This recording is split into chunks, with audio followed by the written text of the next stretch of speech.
Emotions की बात करते हैं। Emotions refers to the complex psychological states such as joy, anger, fear or frustrations that individuals experience and express in the work place.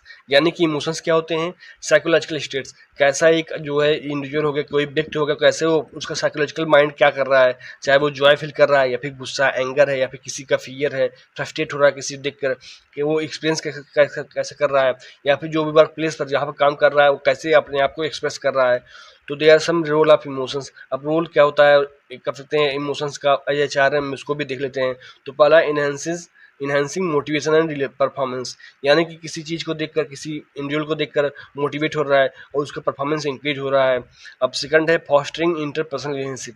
यानी कि emotions है, एक positive emotions रहेगा तो नेचुरल सी बात है, आप ऑर्गेनाइजेशन में काम कर रहे हैं, ऑर्गेनाइजेशन में काम करेंगे, कंपनी में काम कर रहे हैं, तो जो है पॉजिटिव इमोशंस है आपके अंदर, तो जो कर सकते हैं एक दूसरे के बीच रिलेशनशिप मेंटेन होगा, वर्कर्स के बीच में, एम्प्लॉयज के बीच में। थर्ड है इन्फ्लुएंसेस डिसीजन मेकिंग। अब आप मानिए डिसीजन मेकिंग इन्फ्लुएंस होगा, चाहे वो नेगेटिव वे में हो चाहे वो पॉजिटिव वे में हो। अगर अच्छा इमोशंस है, आप कर सकते हैं जॉय फील कर रहे हैं, काम करते समय आप खुश हैं, तो जो है डिसीजन मेकिंग आसानी से हो जाएगा। लेकिन वहीं पर एंगर है, किसी चीज़ को लेकर आप फियर हैं, फ्रस्ट्रेट हो रहे हैं, तो जो है डिसीजन मेकिंग नेगेटिव वे में इन्फ्लुएंस हो जाएगा। फोर्थ है managing emotional labour.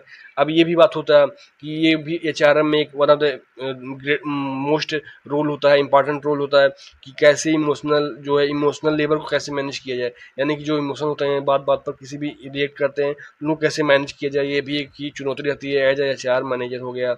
Supporting change management. यानी कि जो भी इमोशंस का होता है, कोई भी मैनेजमेंट में चेंज हो रहा है, कोई भी कर सकते हैं डिसीजन मेकिंग लेने में, कोई भी ऑर्गेनाइजेशन स्ट्रक्चर में चेंजेज हो रहे हैं, तो उसको कैसे सपोर्ट करना है। यानी कि जो मैनेजमेंट चेंज हो रहा है उसको सपोर्ट करना कि ये भी जो इमोशन का था वो भी रोल होता है। Shaping organization culture.